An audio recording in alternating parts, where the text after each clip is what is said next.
where we are going through a patient's chart, doing initial interviews, and determining any nutrition needs. During a nutrition assessment, we want to look at lab values first. So lab values will tell us a lot of different things, including, kidney function, insulin, all of that kind of things. How high is their glucose? Are their glucose levels? It will also tell us sodium levels, potassium, phosphorus, magnesium, all of these things that might indicate nutrition risk. Another thing that we want to do during the nutrition assessment is go through their chart. So we want to see their past medical history, social history, surgical history, anything that might jump out at us that shows that they might be at nutritional risk. The third thing that we want to do is just go through and look at any notes that are from this current admission. So we want to know why they're at the hospital, what's going on, any plans for surgical interventions, any wounds that they have. Did they come in and when they came in, the nurse put in maybe that they had a nutrition screening score of 2 or higher? That would put them at nutrition risk.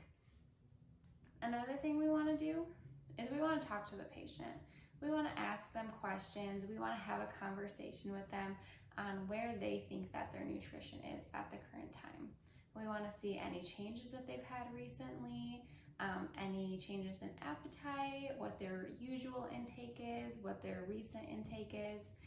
So we want to make sure that no matter what's going on, they could have, they could be nonverbal, they could have developmental delays, but we want to make sure that we're having a conversation with them so they know that we are involved with their care.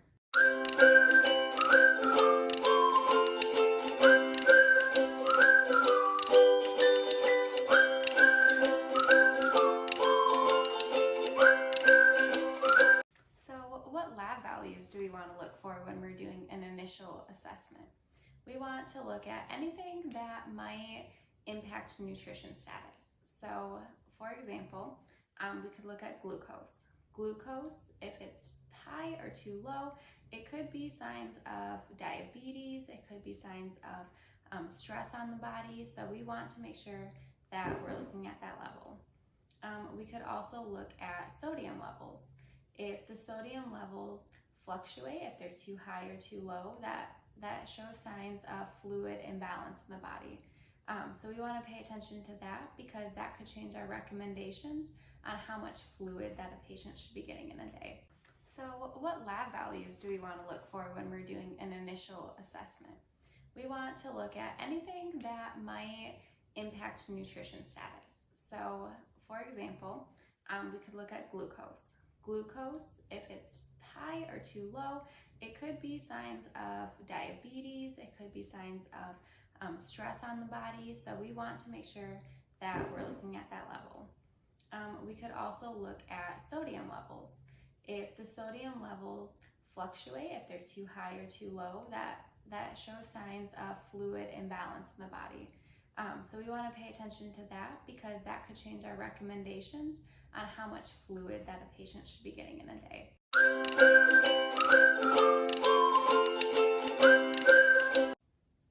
One of the most important things when it comes to speaking with a patient is that we don't want to offend them. So we want to call them by their proper name. We want to make sure we're using the proper pronouns when we're talking to them. And we want to make sure that they feel comfortable and that we feel comfortable.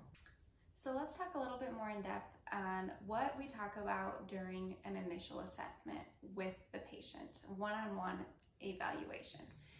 Other family members might be in the room. We just want to be mindful of HIPAA, of course.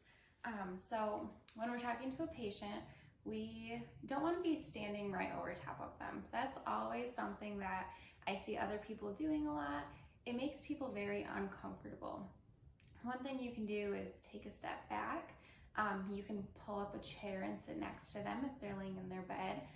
You just don't want to be standing directly over top of them and looking down. It can make them feel very small and not want to answer your questions.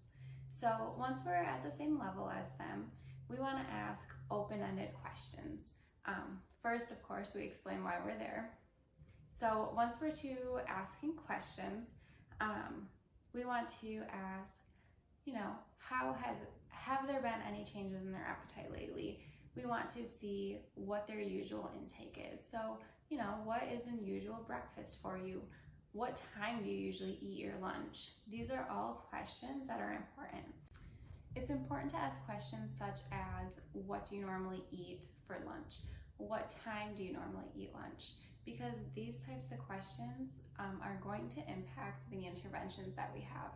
If a patient tells you that they don't normally eat lunch, or they normally eat lunch at 2 o'clock rather than the 12 o'clock that the hospital serves, it could mean that we need to make adjustments into how we're ordering meals for them. If somebody doesn't usually eat until 2 and we try offering food too early, that can just exacerbate the issue at hand of them not eating well. Another thing to be mindful of are cultural preferences when we're asking questions. If you notice that their family is in the room with them, maybe you would want to suggest them bringing in food because food from home typically is better than food in the hospital.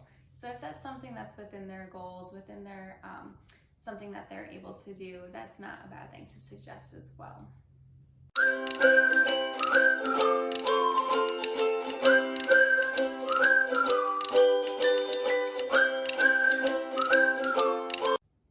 So let's talk a little bit more in depth about what we want to look for in a chart review. So when we're looking through someone's past medical history, we want to look for anything that might flag as a nutrition concern. So that would include kidney disease. It would include whether or not they're on dialysis. Any previous surgical interventions would count as well. So in that case, we'd want to look for maybe bariatric surgery, any type of transplant or anything like that. All of these things will come together to make our nutrition interventions. We'll want to make changes based on these things that we can find in their chart. Another thing that we'll want to do when we're doing a chart review is maybe see around where they live, what kind of job they do. So that stuff will all be in their chart. If you have to provide nutrition education to somebody and say they're a truck driver, well, in that case, it's sometimes hard to sit down and cook yourself a well-balanced meal 3 times a day. So in that case, prior to going into the room, we're going to want to compile information on how somebody who does not have access to a kitchen can still eat an adequate meal for their body. Essentially, with this initial assessment, what we want to do is we want to compile everything that we possibly can in order to help this patient in the best way possible. So we want to make sure we're checking everything that's out there. We're talking to them, we're talking to the nurse that takes care of them, we're checking the doctor's notes. We want to make sure we're checking their lab values, their past medical history, their past surgical history, because all of these things make up this person and we want to help them in the best way possible. We also want to make sure that we're doing this in a timely manner. So each hospital has their own policies and procedures, but overall we want to make sure that we're seeing somebody, if they're critically ill, hopefully within that first 24 hours. Depending on when we get consulted for them, when they flag in our chart, we might see them in the first few days. Either way, we want to make sure that as soon as we see them, we're putting a note in, we're getting those interventions in place.